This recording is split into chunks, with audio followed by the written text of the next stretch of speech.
Hello, hello, hello. Welcome back, guys. Welcome back to the channel. Welcome back to the vlog. Today it's episode 13 of Live from the Casa, and we have a humongous show for you. We're going to start off talking about last week we had iCast 2020. We'll talk about some of the stuff with that. We're going to talk about the Bass Elites that are, we'll have some news about them. We'll talk about Major League Fishing. We'll also talk to Mike Ortego in that matter of time, too. He's going to call us when he's ready. We'll talk about Justin Lucas because we have an interview that's pre-recorded. We'll give away that 6 cents winner because we had well over 50 comments. And then we'll do a YouTuber creator shout out. So hopefully you guys are doing well and that you're happy, healthy, and that you're able to go fishing because it's a weird time out there. And it's going to be, it's just how it is. It's just what it is right now. So hopefully you guys are out there going fishing. Let's start it off by talking about iCast 2020. If you missed it and you missed all the updates last week, I had several live shows just with a bunch of lure manufacturers and net manufacturers too, talking about all the new products that were out in iCast 2020. This was a different year. Most of the time we go to the conference here in Orlando and we're able to go walk around and spend hours upon hours. It's really days of walking around, talking to friends and other people in the industry, videotaping it, and then coming back, editing, and trying to put it up. And that's a majority of what happens every year for us. It's a great time for us to see the people that we've built relationships with and also meet new people. This year it was different. Here in Orlando, COVID testing is actually being done right at where the convention center is been going on. So they should have probably done this differently, but they didn't. Now, I've heard many people say how great iCast was. I'm going to be vocal and say I disagree completely. And here's the reason why. As a media person, one of the good things of going to iCast is to see the people and to get the content, to see the new lures, to see the new reels, to see the new rods, to see new products that we normally not be able to see. That didn't happen this year. The little people didn't go. The little people didn't participate in the virtual iCast. So iCast, where it's generally anywhere between 1,200 and 1,500 vendors or, people who are, participating, was probably down to 100, 125, 150, and H&H rod and reels. And that made life a real challenge. A real challenge. Now, I should say, there's still more interviews that we're going to have. I should be doing an interview with Rhino Baits, Livingston Lures. Our buddy Eric is gonna come on here and do this. Savage Gear, I'm hoping to have a band of anglers. Shimano for sure, and hopefully 13 Fishing. I reached out to every person that had a lure in this year's show. And what you saw last week, and those 6 are all of them. So that shows you how few people participated. It wasn't as good as it wasn't a very good show. It's really sad to say that because the industry is absolutely booming right now. Tackle companies and tackle academies and Bass Pro, they don't have stuff on their shelves. I mean, I've had friends, Joe, who's a friend here, he went to Bass Pro and he had $50 burning in his pocket, and he said there was nothing up there worth buying because there was nothing on the shelves. Academy's having that same thing. Even look at 13 Fishing right now. Their lure and the 6 cents lure, the Access, is impossible to get. As soon as they get in, they're selling out. So there was in my opinion, I thought the whole show sucked. And quite honestly, it was expensive for a lot of companies to participate. It's very expensive to participate in the first place. But they wanted $500 just to show one product this year. And the one product pretty much was a web page, and not even a good web page. because you could have a certain amount of links, a certain amount of images, and a certain amount of text that you could put towards it. So overall, did we get some content out of it? Yes. Hey, Mark. But was it really that good? No, it was crap. It really was crap. And anybody who said it wasn't probably is saying that because they have a ton of sponsors that they needed that participated. But it is what it is. So can we get any better? Yeah, we could have done a lot better. But they said they threw it together very quickly, but quite honestly, they knew several months beforehand, and they kept leading us on that, yes, we're going to do this, we're going to do this, we're going to do this. And really, there was no way they were ever going to do it. There was no way they were ever going to do it. So, you know what? It is what it is. Hopefully, we can get those other 6 people on there. We have to say congratulations. There were some really good best ofs. Shimano, of course, won best of for their new Vanguard reel. If you haven't seen the new Vanguard reel, it is the successor of the brand new Shimano CI4. They've incorporated some of the stuff that happened in last year's Shimano FL into the Vanguard, and the Vanguard is less than 5 ounces for the 2500 series. Less than 5 ounces. Bigger spool, better drag, everything. And they won. Of course, they won. Just like normal, Shimano won best of for freshwater or saltwater reel. Whatever it was. Our boy Patrick Sabile won best freshwater soft plastic. I can actually show you. Let me figure this out. Where is it? The dart prop won from a band of anglers. Let me get rid of the texts. That was one of the winners. Next, 13 Fishing won the best saltwater soft plastic with the mullet. If that isn't a beautiful, sexy looking bait, then something's wrong with you. That is absolutely fantastic. Costa Sunglasses, of course. The best sunglasses on the market, in my opinion. Costa won the sunglass division with their new Ferg for men. Those are a little bit more vented. That's a great looking sunglass. We talked about the dart prop from Patrick Sabile. They won best freshwater soft plastic. He was very happy with this, especially since they didn't even have a picture of the original, and they had to make this one up. This was a makeshift one. Shimano won for best saltwater with their Orca series. As you can see there, it has a little clear plastic on the top, and get what they're calling it a flash boost, because there's some infrared and some other stuff in there that's going to rattle and make unbelievable great sound. I don't know if this is a topwater or it's a twitch bait, but it's the new Orca from Shimano, and I was very happy for them.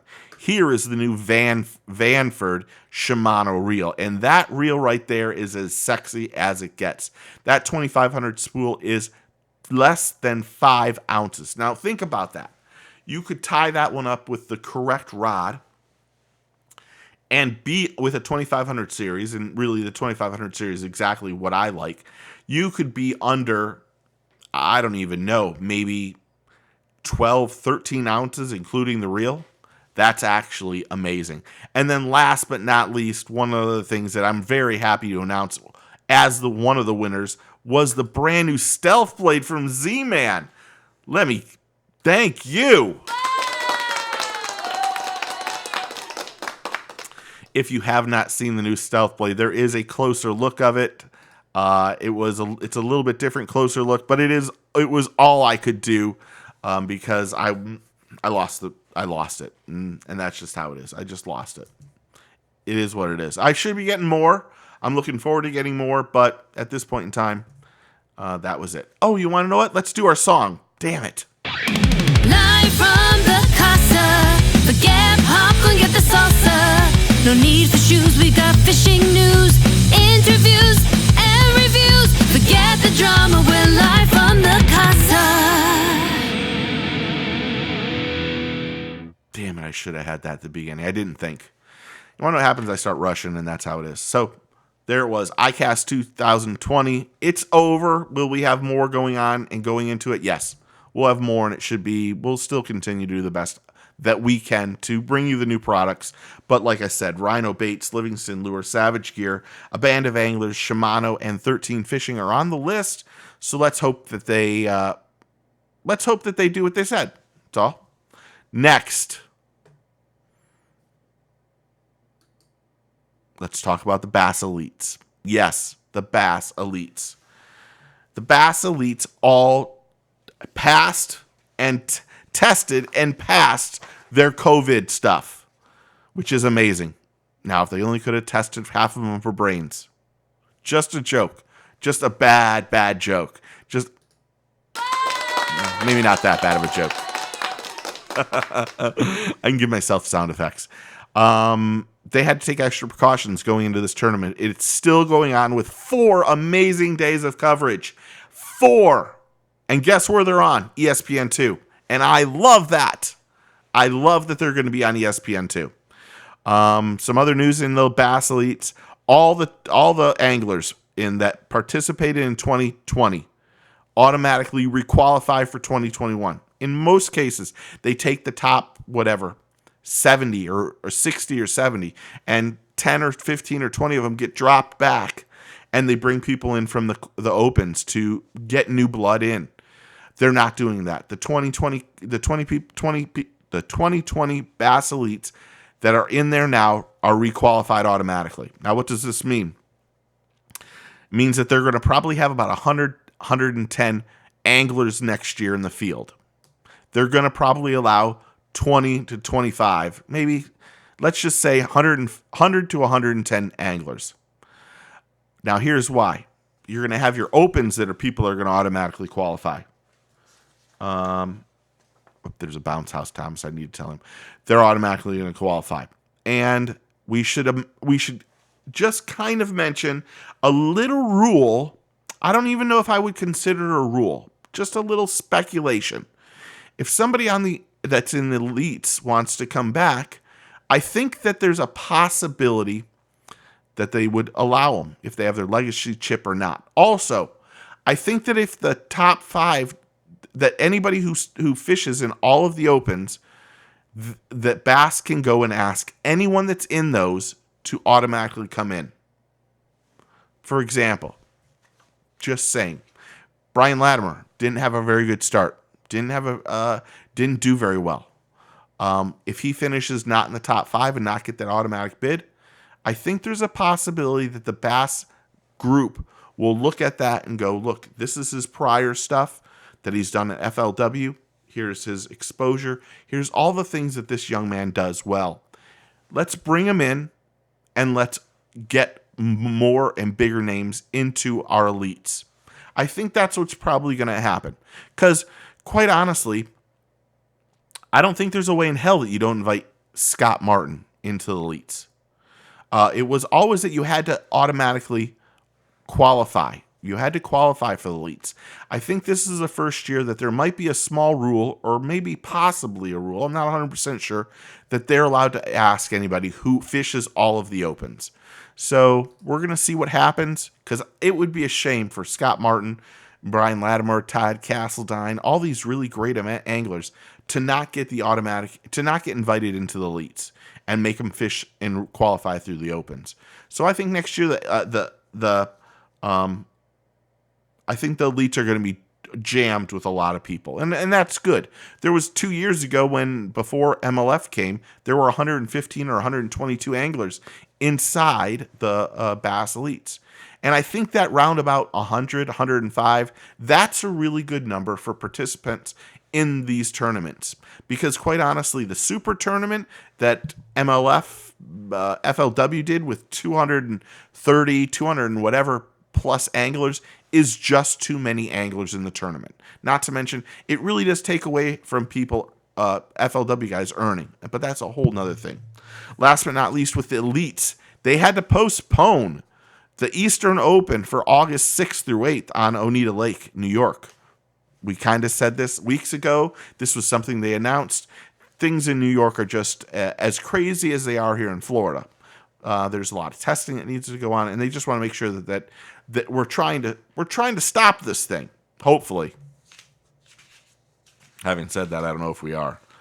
So yes, again, this week starting tomorrow, ESPN2, the Bass Elites will have 4 fantastic days, and not just a little bit of coverage. I think they have on Sunday they might be covering 7 to 3:30, which is fantastic. So if you have ESPN2, get out there and watch the Bass Elites, because I think there's gonna be some studs. I think I saw Palaniuk had caught a giant this week, smallmouth. I've seen lots of them, so can't wait. On to the next one. Major League Fishing. Well, they wrapped up the 2020 season. They had 5 or 6 tournaments, I think 5, and the heavy hitters. But we got to say, it was a pretty good year. They the 2 pound, changing the 2 pound minimum was a big difference in the fishing this year, and how every person changed their way of going out and going fishing. Where last year they just looked for schoolers, this year they couldn't do that. 2 pound schoolers they can find, but really, quite honestly, it was a great rule change. And some of the things that are going on in Major League Fishing are really good. There's a lot of really odd things at the same time. The whole tournament payment structure for that last tournament was a little weird. They went from $100,000 to $60,000 so that everyone could get a check. And if you really look at it, there were a lot of people who, if it weren't for heavy hitters and for that last $3,000 or whatever it was, there were a group of anglers who would have absolutely got 0 in tournament money for the whole year. So thank goodness for sponsors, because there's a lot of guys sucking it up, and that's a real shame. I'm going to go live here for a second.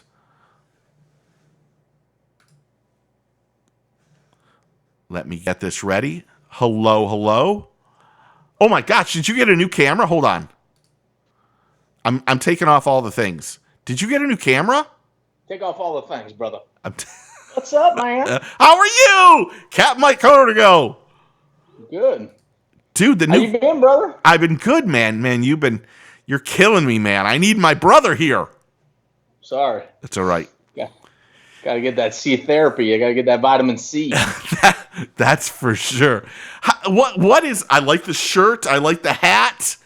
What's been happening, man? Sharp, looking sharp. I got my hook. Where's my logo? I got my Hook shirt on. Nice. I've been doing all my intros with Hook stuff too. You know, we gotta do that now. Oh yeah. How are things? How are you, man? Good, man. Busy. How's quarantine life? You know, I was just going through quarantine life. You know, it's still a little weird. I mean, you know, Sonia is dealing with it a lot worse than we are.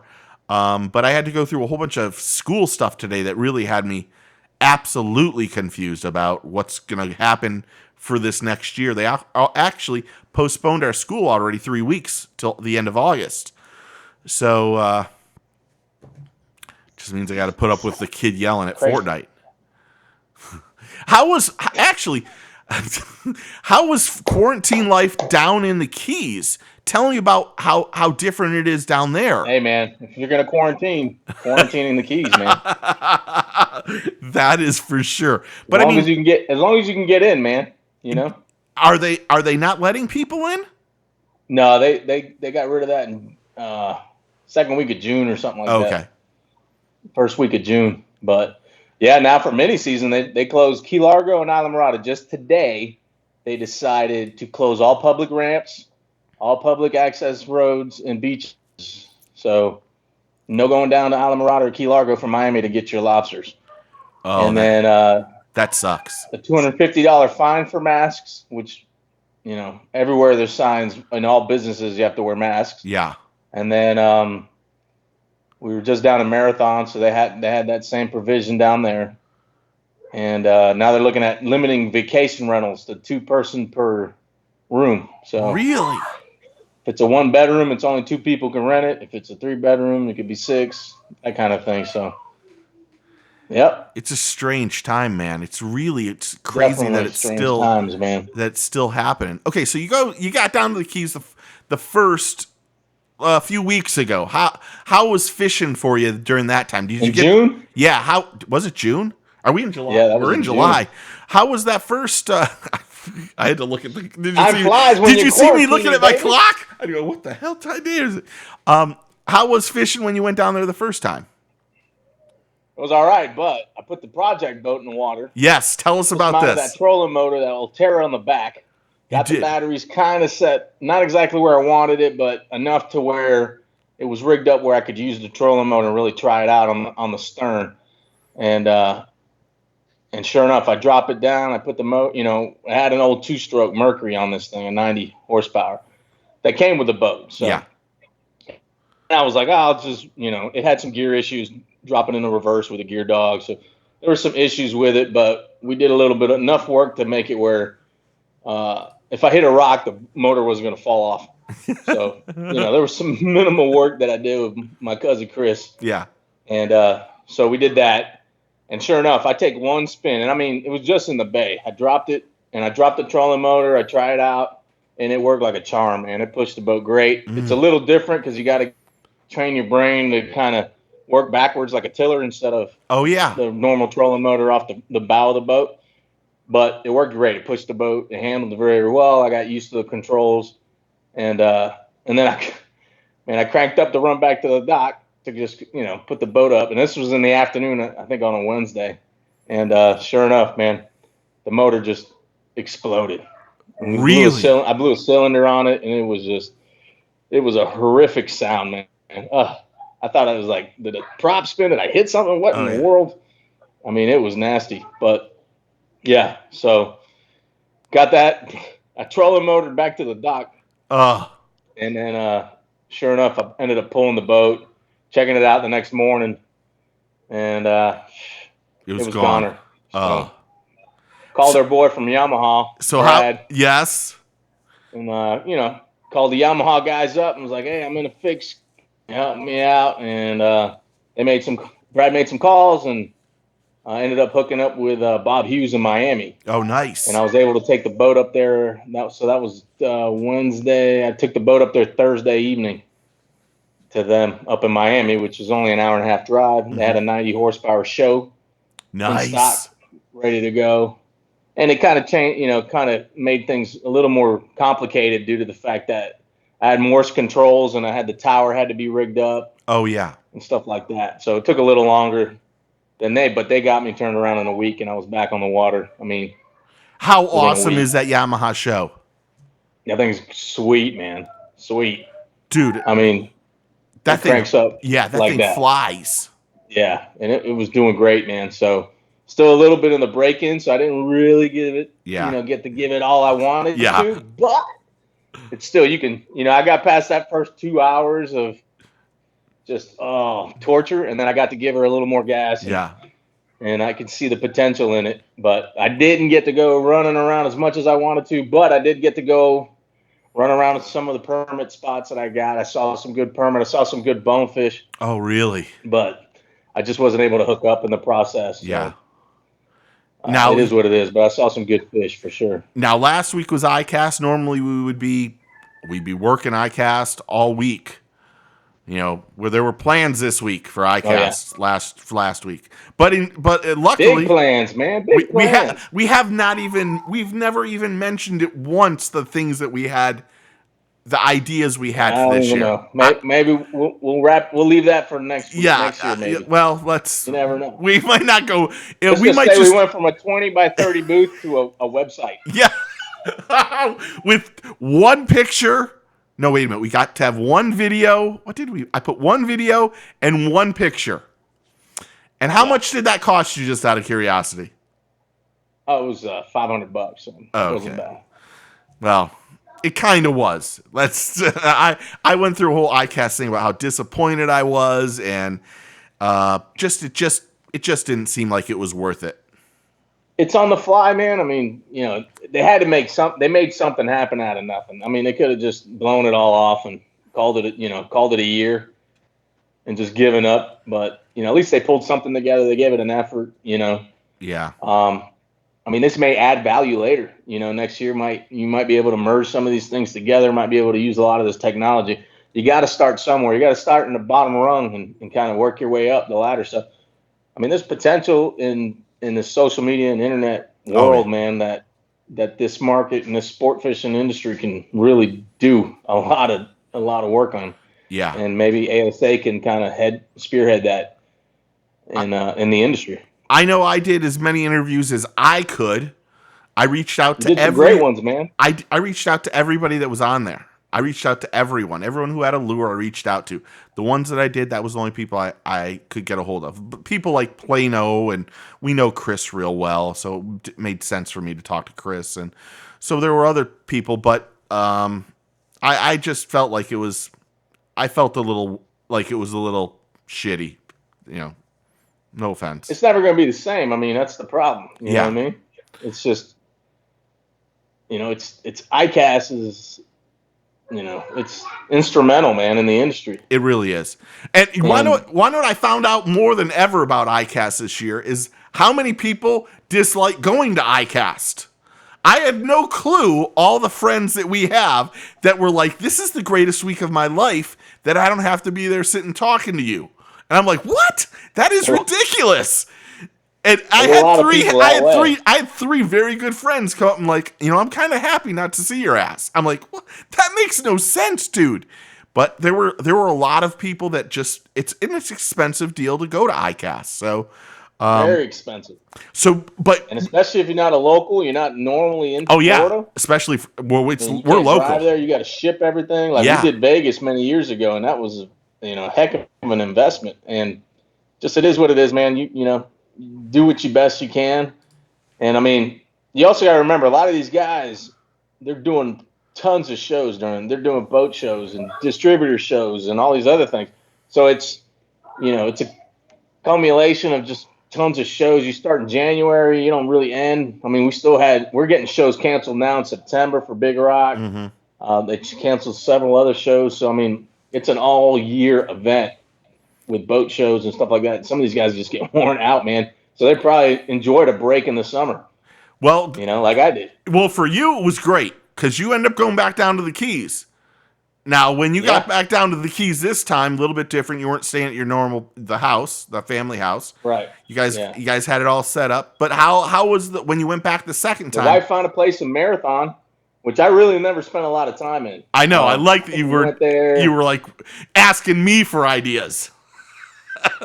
Yeah, once or twice. I was just wondering if anybody's ever fished down that way. Yeah. I mean, usually through Marathon, I'm just heading to Key West or Stock Island or something like that. So I've never really stayed in Marathon. Yeah. From Islamorada and in the Upper Keys down to Key West. So it was kind of neat to try something, check out something new and a new area of the Keys that I've never really spent a lot of time in. Mm-hmm. So got to do that. I didn't get to partake in all the different bars and restaurants and stuff that we normally do because of COVID. Yeah. We did go to the fisheries there by lunch, by boat with the kids, and that was cool, but didn't get to do all the touristy stuff. Yeah. But I got to go on the boat. We got a few good days. Got to go to Sombrero Reef, take the kids out there snorkeling, which is a beautiful reef out there on the lighthouse. Yep. And then we got to go offshore fishing. Looking around, we found some small tarpon and stuff like that. Most of the tarpon were out of there by now. Mm-hmm. But you found some blackfin tuna, you said? We did. We went offshore. We went with some buddies of mine. They're up in Tavernier, Snake Creek. We ran out of Snake Creek and Upper Keys and Islamorada, and they've got a nice 30-foot whitewater. Yeah. Carlos and Sonia, so they were nice enough to take my wife and I out, and we went out and. They've been fishing down there for a while, but they really wanted to see how I did it and what kind of, how we set up things. And, I brought different teasers and stuff like that and kind of showed them, how to run flat lines and shotguns and stuff like that, lines, and put out their outriggers. They didn't even have their outriggers rigged up. And I was like, rig them up. We're going to put some stuff out today. And it was flat calm. It was a beautiful morning. I mean, it was almost too beautiful. Yeah. And the weed lines were gorgeous. I mean, picture perfect weed lines, look like highway roads. You couldn't find any dolphin on them? Yeah, tons of small peanuts, little ones, nothing keeper. We hooked up on several dolphin. We could have caught dolphin all day, but they were all tiny fish. So wasn't worth that. We went to, and then we started, trolling around the humps, and caught some blackfin tuna out of there, and had several hits we missed. So we got a lot of strikes there, and then we ended up hooking up with that big tuna. Yeah, the big yellowfin. That's awesome. Yeah, we hooked up a big 100+ pound yellowfin on a shotgun line, which was already out. It was on a 50 wide it was a 50 international. It wasn't a wide. It was just a 50 international. And man, it hit, the shotgun was way back, and it just hit pink and white squid skirt, and it was on, man. And had a good fight, man. The life had him up by the boat like 25 feet. I mean, I was just pulling and cranking, just like the big boys do over there in the bluefin tuna guys. Wicked tuna, man. Yeah. And yeah, man, it felt like you were hooked to bottom for a while. It was it. I was on full drag, and he was still taking drag from me. And I mean, I was pinned down with the lever. I had to back off the lever, tighten up the knob some, and then get back on top of him. And but we did everything we could right. It was kind of neat because they wanted to really learn how to fish, and the only opportunity to really learn how to drive a boat when you're hooked up on a big fish like that is when you're actually out there hooked up on a big fish. So it was kind of neat to see him, get there, and I was coaching how to drive, and I could tell where the line was. And, we had a couple times he got underneath the boat, and we were able to spin out. And sure enough, I finally got him up to the boat. He came under 25 feet underneath. And this whole time, I'm like, man, this might be a shark or something. I don't know, man. Something. I don't know what this can be. I didn't think it was going to be a big yellowfin out there this time of year. But sure enough, he came right 25 feet under the boat and just silhouette. I could see it. And then as soon as he saw the boat and cleared the boat, he took off. I fought him back up to about 100 feet. Probably got him in like 75 feet where we could see the color again. And then he darted a couple more times. And at this time, the reel, we lost a bolt on the seat of the reel. Oh, of course. That clamps. Yeah. I mean, we were undergunned at that point anyways, but it was a clamp underneath the, to the rod, and that bolt came off, so the reel started wobbling. So my buddy's wife, Sonia, she jumped in and was trying to hold that steady.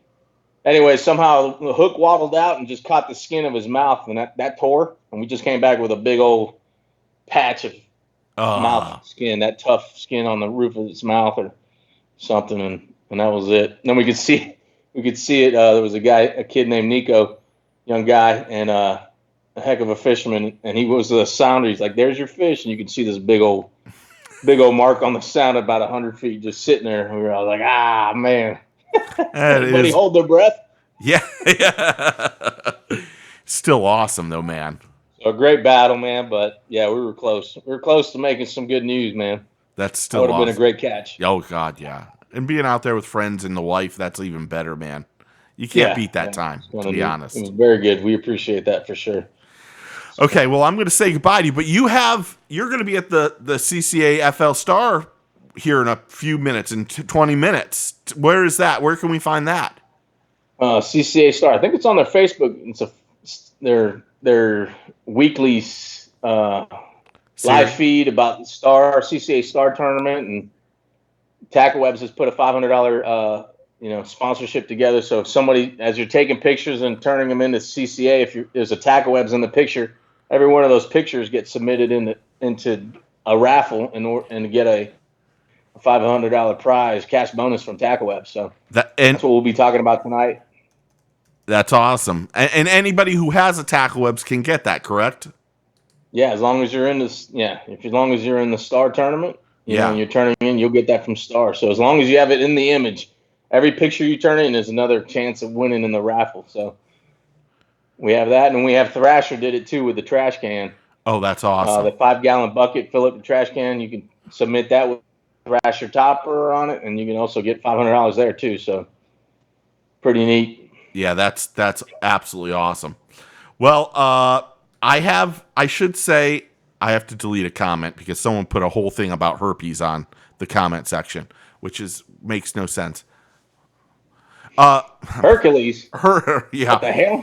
I should say we got to talk about this thing because there's some absolutely fantastic news about the software that we're using to do this.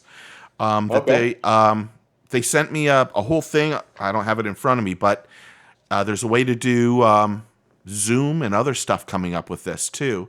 But we've got some really big things on the works that we're gonna try to do this show, not us like this, that we're gonna do it face to face, and we'll have webcams and other things, which is gonna be great. I can't wait to do it that way. Because I hate doing it like this, honestly. Because I'd like to hear I'd like to hear your funny comments. I miss the funny comments. Yeah. Well, Well, I mean, it'll I kind of toss them up for you every now and then. Just swing, baby, just swing. Swing away. Yeah, swing. What's that movie from? What happened to your thumbnail? Oh man, I got smashed in an ice machine. Oh, that sucks. Yeah. Okay. Well, everyone, you should have a tackle webs on your boat to start off with. And if you're in Florida, you should be in that CCA Star Tournament. In all honesty, if you're not registered and you're saltwater fishing, it's ridiculous. Charles Levy, Redfish Chuck says he misses you, by the way. So you should be participating in that too, because there's the $500 from tackle webs, there's $500 from Thrash Can, and there's lots of other stuff, boats and other things to win. So, at 7:00, kids division, tons of scholarships, man. I'd sign up my kids all the time just to have an excuse to go fishing. Exactly, you should be doing it. Okay, have fun on there. I'm going to get this done before 7, so I can watch what you're doing at 7:00. But we'll go to the CCA Star Tournament. But all right, man. We'll talk soon, and good to see you again. Tell the family I said hello. Yeah, brother. Go fishing. Get your fish on. Get your fish on. You should remember that. That could be a slight key of what's going on. Dude, I'll talk to you soon. Easter egg. Easter egg. All right, brother. Later, bro. See you. Bye. Bye. That's our boy, Captain Mike. Let me get everything situated. What the hell is that? Let me see. Where is it? YouTube. There we have it. So anyway, before Mike, we got a hold of Mike. We were talking about, let me just rescale everything. We were talking about the Bass Elites. They had their last tournament. And it was a great tournament in all honesty. Jordan Lee won Angler of the Year. And the Sturgeon Bay fishing was absolutely ridiculous. It was as good as any Major League Fishing tournament I've ever watched. I was excited. I found it fun. I loved how many fish they were catching. But the key to this whole thing was Justin Lucas. Shut your mouth. Shut your mouth. Justin Lucas. Speaking of Justin Lucas,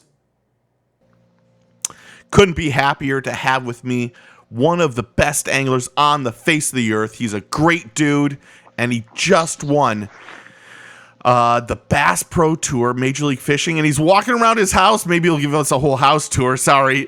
It's our boy, Justin Lucas. Justin, how are you, man? I'm doing great. I'm actually on daddy duty right now. So I got my 2-year-old. He's sleeping over there. He's taking a nap actually in the house. We're finally trying to get him to take a nap. So we'll see how long this lasts. We've never talked about this. Isn't daddy duty or being a dad like the greatest thing in the whole world? It's better than fishing. I'll tell you that. It really is.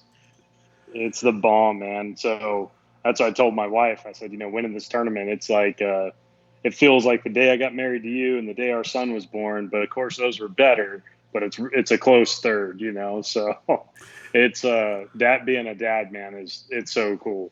I can't imagine not being one. Oh yeah, I agree with you completely. Well, let me say I did text you. I know you know that, but congratulations, man. Yep. Thank you. How awesome was that? It was the most, I would say it was probably the most emotional win I've had, just because that MLF format and knowing the clock and knowing where your competition's at, and the fact that it came down to the wire for that, that day, and just not winning one in 4 years, and I've kind of struggled a little bit since I went to MLF. I've had some decent events, but nothing fantastic besides a 4th place finish a few weeks ago. And yeah, it was just, it was a lot of emotions in that one. It felt really, really good. I still I just feel that relief right now. And I know I'll be feeling that for a while, but we've got another event coming up FLW Super Tournament Yep. on the Mississippi River. So I'm trying to get prepped for that. I'm here at home this week. I don't have a truck, don't have a boat. So I'm totally just hanging out with family, being dad, and doing some of these interviews. But I'll be fired up and ready to go come Friday. So because normally during, like, really technically, we'd see each other this last week. I mean, Yes. we always see each other and say hello at iCast. Yeah. In all honesty, was it nice, not other than you were fishing and winning, was it kind of nice not to be at the convention center at 150 degrees? Yeah, I don't mind iCast, but I would much rather be fishing, for sure. So that didn't hurt my feelings at all. But iCast is a good thing, and we still, of course, Berkeley's a big sponsor of mine, and Yep. Abu Garcia, I think they won like 6 awards for pure fishing this year. So they really killed it. It was a great iCast for them. Obviously, a great week up in Wisconsin. They're sold out of max scent flatworms everywhere in the country right now, from what I've heard. So it was a really good week all the way around. How did because normally during the summer you usually don't have that humongous gap. Usually you're fishing or driving. How was it being home for the summer for the first time in years? Yeah, it was like that spring, right? So we ended, basically we had a break from beginning of March to the beginning of June. And it was a 3-month break, and it felt really weird because normally our break is in the fall. And I have that 3-month break, like October, November, December, and then things get to rolling again. So that's why it felt amazing to be home. I got some chores done around the house that needed some attention. I built a new garage for my boat too, a new shop, and all that was great. But it felt really good to come back from that and finish 4th at Heavy Hitters a few weeks ago, because when you have that long of a break, you just don't know how you're going to come back from it. You come back and be in a different. You could be gaining momentum or losing momentum. And it felt really good to come back, have a good event, and I've just been building off that momentum ever since. Yeah, it was awesome down here in Toho. You get up to Sturgeon Bay. Did you realize you were on that type of fish? Crazy enough to say yes. You did. It was an incredible practice. It was the best practice I would say I've probably ever had. I even called my wife and told her, I said, hey, if things don't change, I could potentially win this tournament. And she's like, wow, you never tell me that. And I'm like, I know. I'm a little scared telling you, but it's been really good. And I caught my official PB Smalley up there, 6 pounds, 7 ounces. I saw that on Instagram. 6 pounds, 7 ounces in practice. And dude, that day I had like 24 pounds. It was crazy. So, there was a ton of 2 3/4 to 4.5 pounders biting. But it was really hard to catch one over 5 pounds, even throughout our event with all these fishermen on the water. So that 6, 7, that just shows you how big that fish actually was. Like, there was nothing even close to that caught in the tournament. But it gave me a lot of confidence when I caught that one and several numbers with it that I was doing the right thing. So when you get on a bite like that and you're having like the most insane first period that's ever happened of all time. Yeah. Is there at any point, do you start saying, do I need to not slow down, but do I need to move and find other fish? Or is it just the mentality? I want to get to that championship round. Yeah, no, you cannot leave biting fish. You can't, especially in major league fishing, because, I was catching anything from a 2 even to a 4.8, I think was my big one. So I had, my best 5 probably would have gone 20 and a half pounds off that spot. So I was catching big ones and a ton of 2 to 3 pounders, and you just can't afford to leave. You can leave and run maybe a mile if you're going to catch them better, but man, you don't want to give up something where they're biting. And that's why I kept saying, like, I need to execute every single one of these fish. I need to execute perfectly, landing them, getting them in the boat, no penalties. I had 1 penalty over like 70 something fish in 3 days, man. So, and I only lost a handful of fish. So I was really proud of just the way I executed it throughout the event, from the hookup to the landing, everything. And I just had to keep telling myself that too, because it gets a little monotonous sometimes when you're catching that many fish. I caught 50 fish that first day in 7.5 hours. And if you lose one or two, you just kind of, you're like, I'm catching so many, it doesn't matter. But I didn't want to tell myself that. Like, I wanted to keep the pedal to the metal until I knew I was going to win my qualifying round and go straight to the championship round. So then you get to the championship round. You start off on fire, and then you go a little gap where the fish stop. Yeah. Is there any thought in your mind, I need to move, or I need to change baits, or I need to do something different? What goes through your head when that happens? Yeah, so the bait I had was I caught every single fish. It's probably the first time in my life in a tournament I caught every single fish on the same exact bait. It was a Berkeley flatworm. Yeah. Threw it on a drop shot. St. Lawrence River a few years ago, I think I actually caught everyone on a drop shot with the flatworm too. But that's just pretty rare to catch everything on the same bait. But that last day, my spot that was so good the first 2 days, didn't expect it to keep producing because some other guys were fishing it too. And, it got tough on that spot. And I was able to realize that quickly in the day within like the first 30 minutes or 45 minutes. And then I started bouncing around and I would go through my little flurries. I'd hit a couple spots and catch one off of each spot or whatever. But then I'd hit like 4 or 5 and not catch anything. And it took about 2 or 3 spots where I got on them and I was able to stay there for 45 minutes or so and catch a lot of fish. That's really when I did my damage on that final day, because there was one period I think I caught like 18 pounds in 20 minutes or something insane. Yeah. And I went from being like 10 pounds back to having a 15-pound lead or something. It was ridiculous. So it was cool. It's so awesome to watch, just because, first off, I'm always rooting for you. You know that. Second, because I consider you a friend, because we talk, we talk when we see each other out, everything else but fishing. Absolutely. Yeah.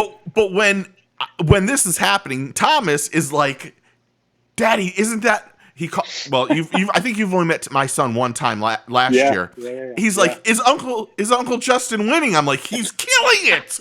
He is killing it. And Thomas is like, awesome. And we were watching, and we were so excited for you. It was just so amazing to watch, because I mean, I know when going from the 5 fish to Major League Fishing was a big deal for everybody. And that change, this is even a question. When you go from that 5 fish format to where it's everything pretty much counts, do you start changing the way you process how to find fish, or versus that whole thing? You just can't get comfortable, so you can't stop working. You know what I'm saying? Like, you've got to continue to find them. You've got to continue to adjust. And that's the difference, is there's no dead period really, unless you're just blowing away a qualifying round like I did or something like that. But there's just very few dead periods, because if you're not catching them, people are catching up to you. Mm-hmm. And that's what's neat about it. I've said now our 2-pound minimum was a huge improvement for our show. We're now targeting better fish, and we're catching tons of them. So people want what we're throwing. And heck, when I get cut, I want what the guys are throwing. I hop on there and I'm watching, and like, how did they beat me? What were they using? And I want to know what they were using, because they're catching quality fish, and that's what sells product.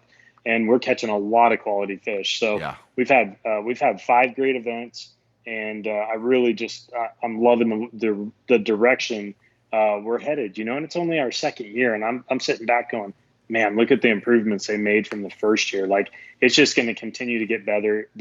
It's a really smart group of people, good leadership. And, man, I'm looking forward to the future. I feel like the time clock, the score tracker. That's what I was going to ask.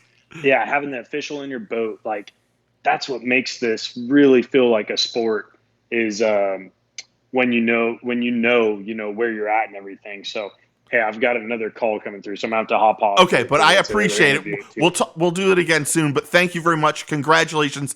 Say, give the wife a hug and a high five, and tell Cooper I said hello too. I'll talk to you soon, man. Thanks for having me, Steve. Thank you, dude. Later. Bye. Bye. Well, there it was. It kind of went, it was an abrupt finish there. He was so busy, in all honesty. We had talked about doing this live, and at the time, the other day, he was like, hey, I have this gap. So I'm really thankful that Justin gave us time. And I'm so happy that he won, because he's just one of the good guys out there. I mean, Justin and I have a very good relationship as is, but he and I, we see each other and we just talk about everything under the sun. He's honest, and he's one of those guys you just got to root for. And I'm happy that he's happy, and I'm happy that he's being so successful in the last 2 tournaments, because I want to see him do well. So next, we talked about it. We had if you've missed any of the closer looks, I said in the closer looks, when we got 50 views or 50 likes, I would give one away. Well, today, right now, we're going to pick a winner. Now, I've got on my other screen. Well, I thought I did. Oh, here it is. You guys don't know this, but I have 2 screens. I have that screen right there, and I have that screen right there. So I have put in I've put in the link for the YouTube thing, and I'm going to pick a winner, and all I have to do, it's called commentpicker.com for YouTube, and all I have to do is click this button, and we're going to see who the winner is. So I'm going to click it right now. Oh, you got to hit start. I'm going to have to click 2 buttons. Start. Now everyone's name is going like this. And the winner is Express Jack. Express Jack, congratulations. I will comment on the YouTube channel, ask for your address, and you will get that lure right there. The new 6 Sense Access with that great blade in front of there. Fantastic. Great bait. So yes, Express Jack. Last but not least, we need to give some YouTube creator shout outs. And it's only appropriate. Here's some people that you should go check out. I'm going to tell you some every week that are the same people. And the reason why I'm going to tell you this, that they're the same people, is that they promote me, and I think it's only right for you to go check them out. So, you want to know who you ought to go check out? Hank Snow Outdoors. Scooter, you're right. Hank Snow Outdoors, check him out. Hank is a down-to-earth guy. He does unboxings. He does all this stuff, Funkbuster baits, and other people. And he's honest, and he just keeps it real. He's as tall as I am, if not taller, which is a great thing. Loves to fish and has a passion for the industry. So if you have some time, go over to the YouTube channel and check out Hank Snow's Outdoor. Also, I didn't say it last week, and I feel stupid that I didn't say it. Go check out Jeff Hammer Fishing. Jeff is one of my good friends. Actually, Jeff is one of the few people that I bounce ideas off of. There's very few people that I confide in on my ideas and some other stuff. And Jeff is someone who, if I show him something, sometimes Jeff gets a little bit of more insight than everybody else does. I send him video ideas and other stuff, and Jeff is very good about giving me honest opinions about what I should and shouldn't be doing. And I appreciate that. Now, I don't always listen to all of them, but you want to know what? I appreciate his feedback. So if you have some time, he does some great videos out there on the Mosquito Lagoon. Great fisherman, great dude, and his Hammertech Marine is one of the best companies in the world. So go check out Jeff Hammer Fishing. If you ever hear me say the Hammer, that's who I'm talking about, Jeff Hammer. Next, Jason Beck, great guy, Monster Bass sponsor, pro staff. Jason has a great channel, and he's just started to get into doing more stuff in the outdoors. He's got a new GoPro and some other stuff, so he's starting to learn the process, and that is really cool to see. Because really, if you really want to know the honest, I'm going to take these off. If you really want to know the honest opinion, honest truth, there's a lot that goes into doing a YouTube video. The closer looks aren't just, I don't just throw them apart. Honestly, I write down and I go fishing with them, and I write down notes and notes and notes about the bait. And then from there, I come in and do voiceover. I do pictures, a voiceover, and other stuff. And when I go fishing, there's a lot that goes into that. So people that are trying to establish themselves and that are not in these giant YouTube people, those giant YouTube people just don't give a crap about the little people. Like I'm a little person, but another person, Jason Beck Fishing. You're welcome, Hank. Next, this is a big, humongous channel. If you really like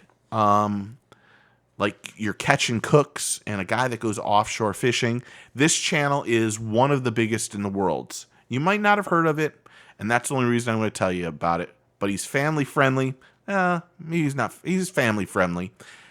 Some of the best drone shots in the world. I'm not joking.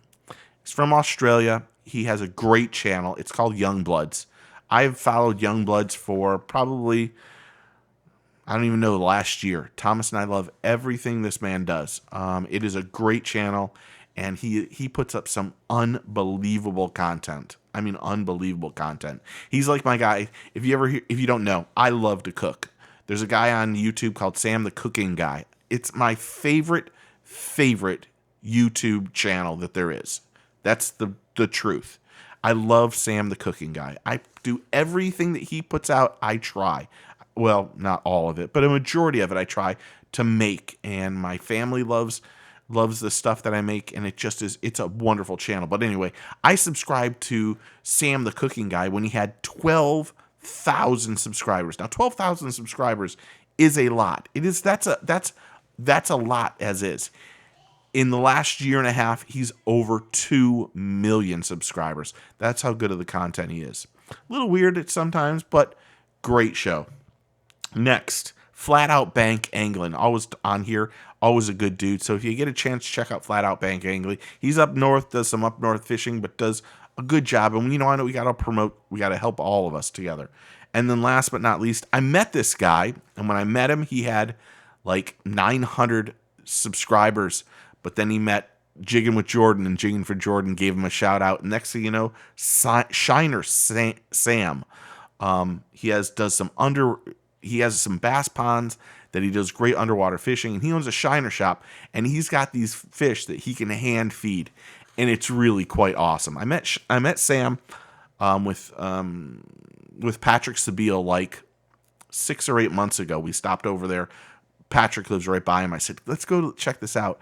And unfortunately, when we got there, they just got done feeding the fish, or else I was going to put the GoPro in the water.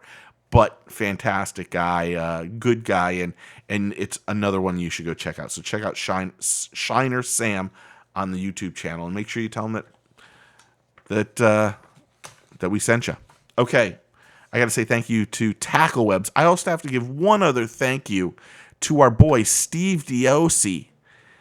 He is a marine artist, one of the good guys. Steve has some fantastic art. We've known Steve. This is the God's honest truth. If you've ever heard us talk about calamari bling bling, we had a friend that passed that was just one of the funniest dudes and just did everything we want. It's where we met Grant Porter from, at that time he was with Tito's. And Steve is a fantastic artist and does all this great art. So if you're interested in checking out his stuff, go to that website, steveyasi.com. He is just awesome. He is awesome. And actually, I haven't seen him in ages. And he's just, I miss him, and I send my love to him. So check him out too. Okay, next week I got an interview. You might see some other interviews, some live stuff. If these people that were from iCast get a hold of us, I will just do a live. It'll be impromptu live show. I can't say when, how, or when it's going to happen, but there's 6 of them I'm sure we're going to get a hold of, hopefully, and so we'll be able to see all that new gear. If there's something you guys want me to see or review, by all means, tell me. Got lures in today, to be honest. 13 Fishing Flat Daddy. Closer look at that one. 13 Fishing Spin Weight Walker. That light there is a pain in the ass. Spin Walker, see that thing?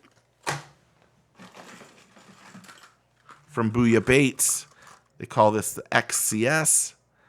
Little top water. You can see that a little bit better if I take it out. Hooked myself. Look at that thing. How sexy is that little bait? So we got that one. We got 2 of those actually. There's a really good one looking. Look at that thing. Look at this. We talked about it last week. New jitterbug. The jointed jitterbug. We got this. And then there was also Big Bite Baits sent me some of the new ones. Look at this thing. This is a pretty nice little thing. Look at that. We still need a closer look of the closer look. If you look back there, that is all of the upcoming closer looks. The access is done. The catwalk is done. The speed wake is done. The Namaste, by the way, I was saying Namaste. It's Nomas. Wagasaki is done. What else is back there? I would love to say that the Molex Sneaky Evo Frog will be done. It won't be. I won't be able to do it. True story, I went fishing usually afternoons. This is what's going to make this one challenging. On Wednesday afternoon, Sonia's going to pick up Thomas from swimming. Usually I go swimming from 4:30 until we get home about 7:15 every day. I have a kid that can swim. I mean, the kid can swim. He's a fish. But that's usually when I do swimming stuff. So I sit there and watch. Well, yesterday I took the drone out. The drone was windier than hell yesterday. And I have this idea to make the closer looks a little bit better. So I put the frog on, casted it, started following it, doing my whole thing for the closer look, and third cast must not have made a good knot. I lost the bait, and I'm not going to buy one, to be honest.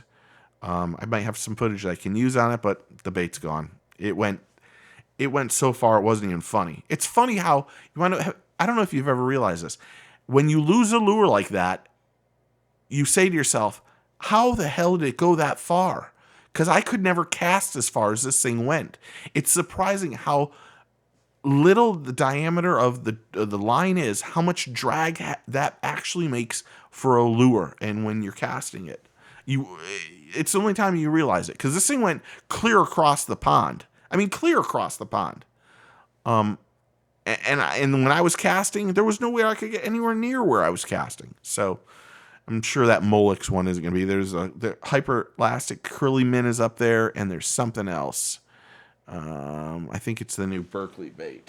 If you haven't seen the new Berkeley baits, right here, Swim Shad. These things are magnificent in the water. This is magnificent in the water. It has a great wobble. This is a great bait. I'm not joking. This is a great bait. If you like swim baits, pre-rigged, this is fantastic. I would say the only problem with these that I can find so far is that every bait, I don't know if you'll be able to see that. See, there's a piece of plastic covering the hook. Well, that piece of plastic goes from here all the way down to here. That's a damn nightmare to get off of here. I'm not joking. It's a nightmare to get off. And everyone has it. And I know they do it for safety precautions, but if you're using a bait like that and you don't know that the hook is going to hook you, you shouldn't be fishing. Just saying. Okay, everyone, go watch Mike on the CCA FL Star channel. He'll be doing that right now. And next week we'll have another interview and some more stuff. So thanks for watching. I hope you guys are having a blessed day. Get your fish on. We will see you soon. Cheers, guys. Later.